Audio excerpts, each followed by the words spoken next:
যদি তোমার বোঝ না বুঝো, ইরানের পক্ষ থেকে তোমার ওই স্থাপনায় হামলা করে প্রয়োজনে তোমাকে অতি শিক্ষা দেওয়া হবে।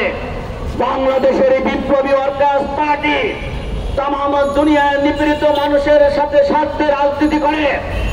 আজকে ইরানের এই দুর্যোগের সময় আমরা ইরানের বীর জনতার পাশে দাঁড়িয়ে এই প্রেস ক্লাবের ক্ষুদ্র পরিসরে বলতে চাই, এই মার্কিনী সাম্রাজ্যবাদ তোমাদের যুদ্ধবাস মন মানসিকতা পরিহার করে অবিলম্বে সেখান থেকে হামলা প্রত্যাহার করে তোমাদের যে পরিকল্পনা ব্যর্থ হয়ে যাবে। সেখান থেকে তোমরা যদি সরে না আসো, বিপ্লবী ওয়ার্কার্স পার্টি বিশ্ব বিবেককে জাগ্রত করে, তামাম দুনিয়ার মানুষের বিবেককে জাগ্রত করে তোমাদেরকে পতন করার কাজ ত্বরান্বিত করবে।